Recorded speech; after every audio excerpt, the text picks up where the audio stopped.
Hello, friends. Welcome to another edition of the Sick Podcast with Kelly Singh. That's me, Kelly Singh. And we're just going to get right into it. Turn up your volume. Because you're about to listen to the Sick Podcast with Kelly Singh. Murray keeps it downfield. It is caught. DeAndre Hopkins. Miraculous. It's Murray magic. The sickest Arizona Cardinals podcast. It's gonna be sick. I will never get tired of that intro, I tell you. Welcome to the sickest Arizona Cardinals podcast. I'm looking a hot mess today. If you want a little story time, I'm in California working, and my scooter is broken. It has some kind of malfunction that we're going to have to get to the bottom to, because I had to ride the bus this morning, which I don't mind riding the bus, but that driver has it out for me. I am telling you, I was running. He didn't even stop, like the slow roll, but he must have felt super bad for me because he stopped and I got on, but I'm all sweaty. I don't know if you needed to hear that or not, but I had to get it off my chest. So there you go. Let's talk about something else that I need to get off my chest, and that would be the state of the Arizona Cardinals. I'm going to try and stay positive. I had a viewer tell me they love watching the pod because I stay positive when it's easy to get negative. I mean, everybody's parents told them if you don't have something nice to say, then don't say it at all. So I try to live by that. So if I'm just shaking my head, you know. Today, I'm having on a guest who likes to look stuff up, likes to share facts. We became Twitter friends, I believe. Actually, I'll bring him on and we can talk about that. But my guest today is Sean Foss. We'll have him pop in. It's Sean, super sports nut and Twitter friend. Find him on Twitter at Sean_Foss. Sean, what's up? Hi. Thanks for having me on. I'm excited to kind of jump on and talk Arizona Cardinals football, even if I'm not necessarily a big Cardinals fan. But no, I'm excited to come on and talk some Cardinals with you.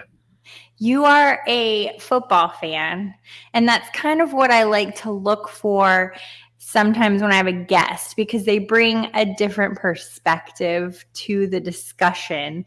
But I think I wanted to think about when we became Twitter friends, I think it was because somebody was being like really rude and mean to me. And if I remember correctly, I think it was over some issue with somebody like having dibs on gym equipment or something like that. There's like a Twitter story about it, and it was like a whole back and forth with people being ridiculous, if I remember correctly. It was. And then you sided with me. I didn't even know you. And I was like, you know what? I like you. And that's the miraculous origin story of our Twitter friendship. Yeah, we did cross paths in real life at the expo back in August as well. Yeah. That's right. Yeah. The expo is always a great place to run into people that you've seen on Twitter. I've been to 2 of them now, and I'm looking forward already for August to come around again. Yeah, same here. I've been to the last 2 and looking forward to going again next year. So much fun. If anybody here doesn't know what we're talking about, there is a fantasy football expo, and it happens in Canton, Ohio every August, right around Hall of Fame time. And it really is so much fun. It's a blast. Yeah, and it feels like it's getting to be a bigger event every year too. I think there were more people this past year than the year before, and the idea we got to do a bunch of cool stuff at the Hall of Fame stadium and go on the field and throw the ball around. They did a flag football tournament on the field there. It was a lot of fun. It was a lot of fun, especially since my team, I wasn't playing team captain, team trophy smack came in second place That's right. to the first place team, which happened to be the Commish Fantasy Football Podcast, which is where I got my start, almost three years ago now. And so I was like, go everyone. rooting for both teams. I just hope everyone has fun. Exactly. Well, let's talk a little bit about the state of the Cardinals. I mean, it's not unique. They're not in a unique position as far as what's going on in the NFL right now. It's been a little wild this season so far, but it is unique to the Cardinals. And I want to bring up a quote from Kyler Murray, if I could, and I'm just going to read here. Probably rookie year is the last time stuff has felt this hard. So clearly, Kyler is having a problem with how things are going. He's feeling the pressure. It's hard. He's a good football player. He's gotten a big fat contract, but it's not coming together for him. What are your thoughts on just how it looks right now for the Cardinals? So I mean, I think they're not as bad off as the record would make them look. I think there's definitely, you mentioned they're not in a unique position in the NFL, but they're, when you compare this year to last year they opened on a 7-game winning streak. Right. And this year they're 2-4 and really struggling. But the thing that really kind of stood out to me, just kind of looking a little deeper into their numbers, is they really missed DeAndre Hopkins. That's something that I think a lot of people looked at his stats from last year and saw they were down even when he was healthy, and sort of assumed that he's, on the downside of his career and is kind of losing it. But what really seemed to be happening is that he opened up the offense for everybody else. The defensive attention that DeAndre Hopkins draws opens up the offense for everyone else. So I was looking into some numbers for Kyler Murray with and without DeAndre Hopkins. And in those first 7 games last season, Kyler Murray completed 73.5% of his attempts, and he averaged almost 9 yards per attempt in those games. He didn't have a single game with Hopkins on the field last year where he averaged less than 7.6 yards per attempt. In the games that Hopkins has missed since the start of last year, he's been above 6.5 one time and has not been above 7 yards per attempt in any game. And he's only completing about 65% of his passes compared to 73.5 with Hopkins on the field. So again, you're seeing, Hopkins may not be putting up crooked stats of his own, but he opens up so much room for those underneath guys. And that's just not something Marquise Brown could replicate. And obviously losing Christian Kirk hurts with that as well. All the receivers right now without Hopkins are underneath guys. And so defenses are coming down and playing close to the line of scrimmage, and you're just not creating that space for those guys to gain yards after the catch. Obviously Connor being out hurts too, but you can just see from the numbers, the offense clicks a lot better when Hopkins is out there drawing attention. And so there is at least some signs for optimism that can get better here in the coming weeks with Hopkins due back this week. I agree with you 100%. I think it's easy to forget that Hopkins has been out on this suspension when you're so focused week to week on who's playing, who am I going to put in my lineup if I'm playing fantasy, who am I betting on props, all of those things can cause someone like me who's involved in fantasy, in sports betting, and enjoys football in general to forget that DeAndre Hopkins exists.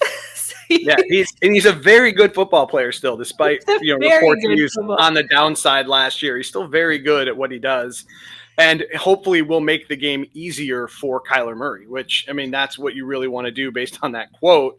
You want to make the game easier, and the reason it's been so hard, like I said, is because defenses can play coverage closer to the line of scrimmage. You don't have to worry about getting beat over the top as much without Hopkins on the field.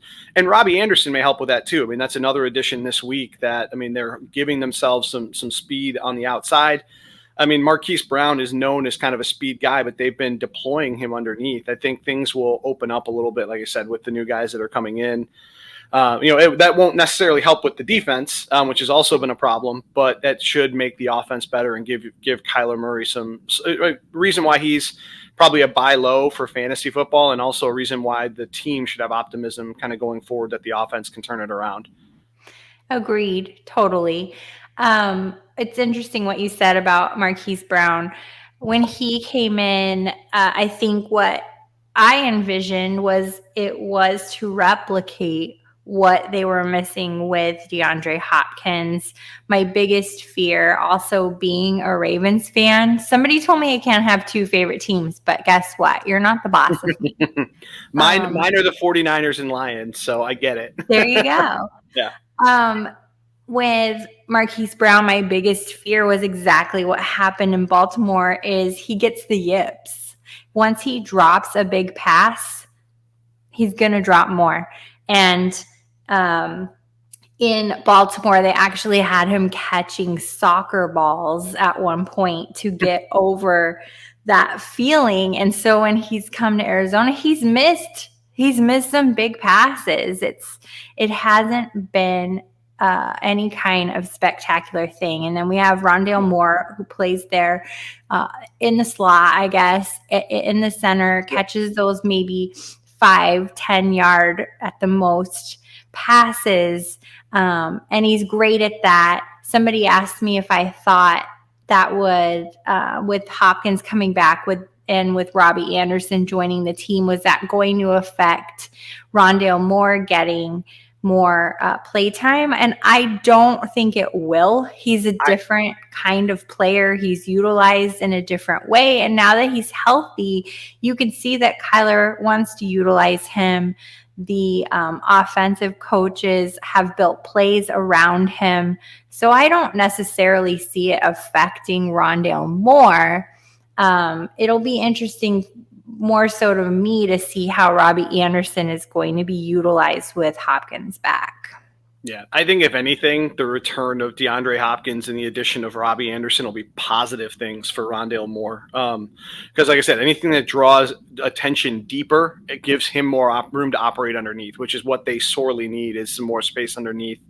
And Rondale, we've already seen he started to kind of earn targets in the couple weeks he's been back. If he's got more space to operate in and is still earning those targets, it's going to increase his production, not decrease it. It's I think a positive development for his outlook going forward.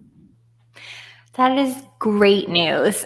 If anything, I was like, it's going to stay the same or get a little bit better just because of the trust factor. But for the examples that you've given, the usage of Hopkins, Anderson, and Rondale Moore gives me hope for that more production. So I'm even happier because I'm a huge Rondale Moore fan. I have been since last year's training camp, and to see him injured and not getting full usage has been so sad, but it's looking good for the rest of the season. Fingers crossed, knock on all the wood. Yeah, I'm excited to see what he does the rest of the season too. I traded for him in a dynasty league where I actually gave up a different Cardinal, Zach Ertz, to get him. So hopefully we see Rondale take off. I think that's a good move. I mean, Zach Ertz is a great player. He's definitely one that you want in your tight end position. But for Dynasty, I think that was a good move. Well, sure, especially with them drafting Trey McBride, as early as they did too. They expect him to play eventually. It's not just going to be Ertz forever. Exactly. Although that's a good slogan, Ertz forever. Let's talk about this week's Week 6 matchup with New Orleans. There's a lot to unpack there. New Orleans is kind of a hot mess this week. When you are taking a look at that roster. What are your first impressions when you think Week 6 New Orleans? New Orleans is an interesting team because they don't, on paper, especially with Michael Thomas injured, with with Jarvis Landry also injured. They don't look like a team that should be dangerous on offense, but they still find ways to compete. I think they're well coached, even if their talent level isn't what it's been in years past. But they find a way to kind of stay in games. I mean, they very easily could have beaten the Bengals last week, and they compete every week. So even when you look on paper and say, oh, they're going to be missing Michael Thomas and Jarvis Landry again, they're probably going to go back to Jameis Winston. They keep throwing in these packages with Taysom Hill at quarterback, and it just seems to be kind of a lot of confusion on their own team, kind of on who they are as an offense. But they find ways to compete, and I think Arizona, the way that they have been playing defense, is going to open up some opportunities for the Saints too. So one thing when I was kind of digging into last year, the 7-game undefeated start versus the start this year, one of the things that really stood out too when you look at last year's Cardinals team is on the defensive side of the ball. They lose Chandler Jones, they lose Jordan Hicks and Jordan Phillips, which accounted for about 42% of their sacks last year. And so they've tried to make up for the loss of that because they didn't really replace those guys, right? They basically are counting on J.J. Watt to stay healthy, which is always kind of a questionable assumption to make. And the 2 guys they drafted in the 3rd round both have been kind of part-time players. They haven't played a ton of snaps so far. So they haven't really replaced those pass rushers they lost from last season.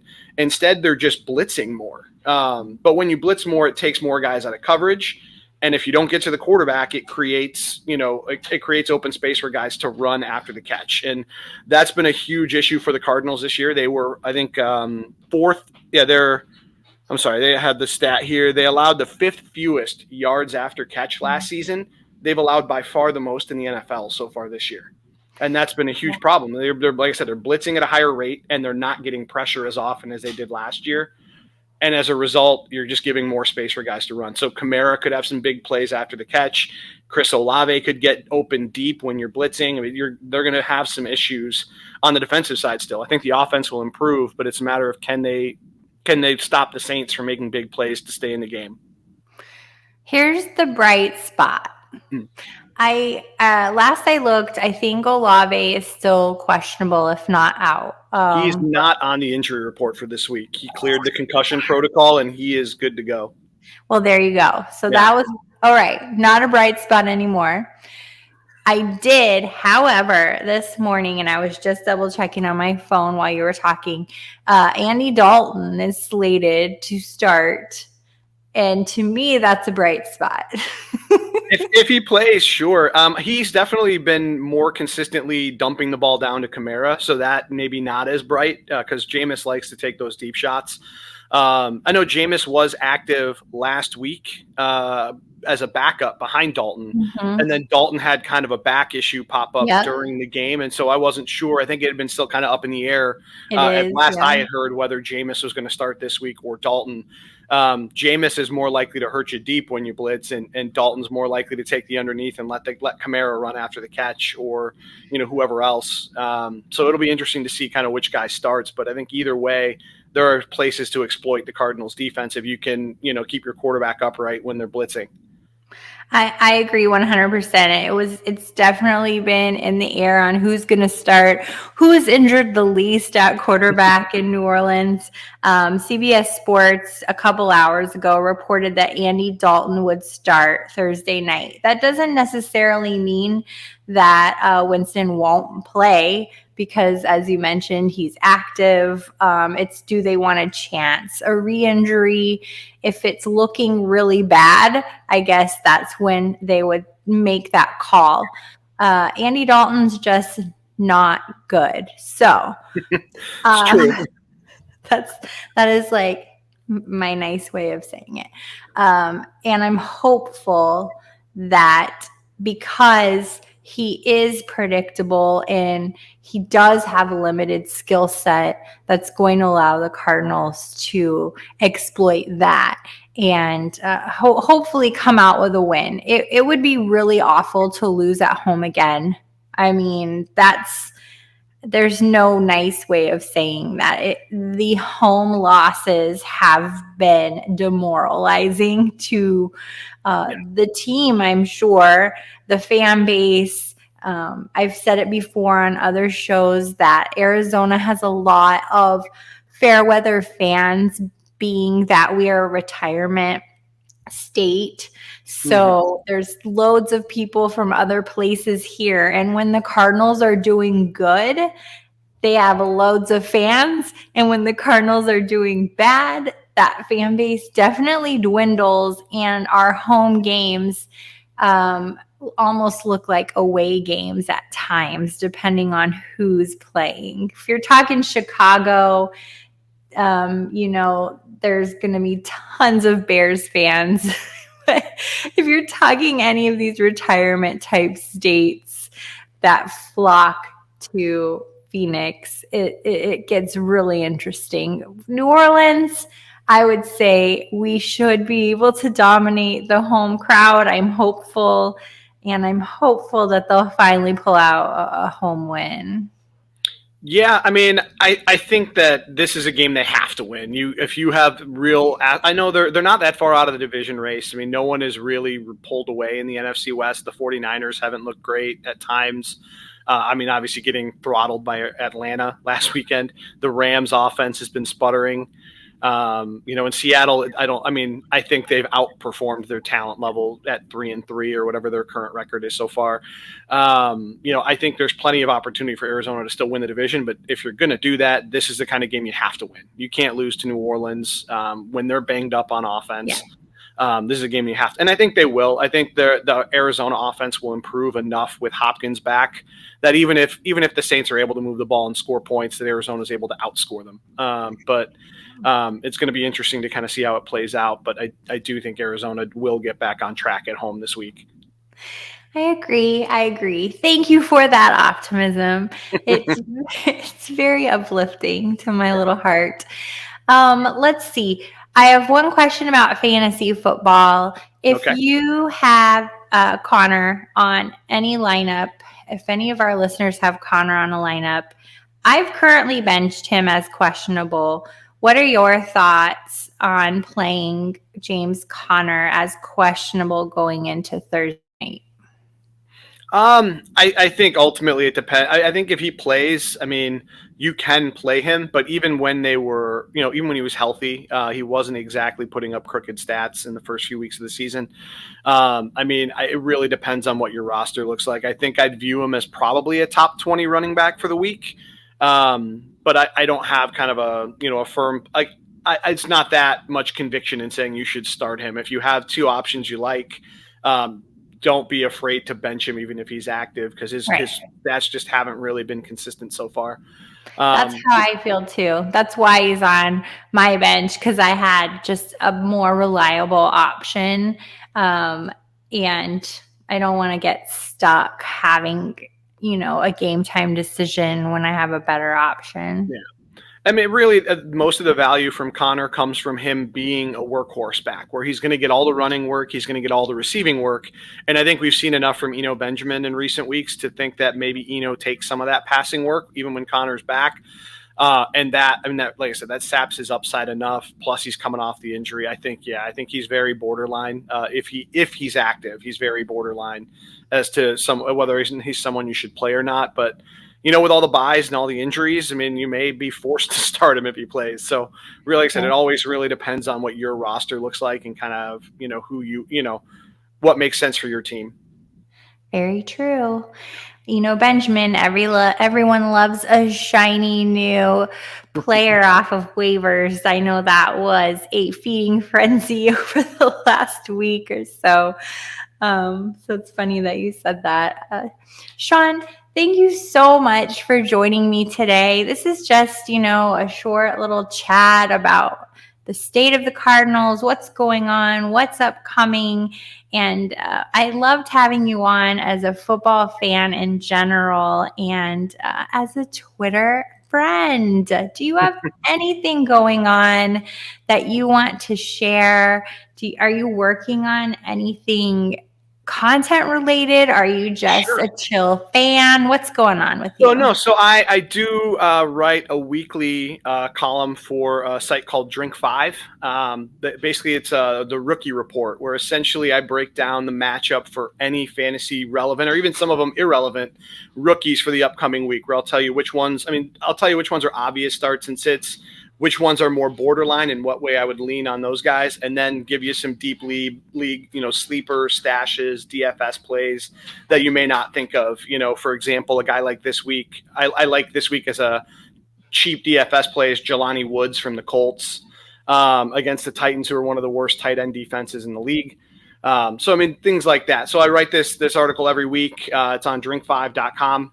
Normally I'll tweet it out as well, but that's what I really do kind of in season. I love that. That's so much fun. I'm going to make sure I share it. People go ahead and follow Sean at Sean SHAWN_Foss FOSS.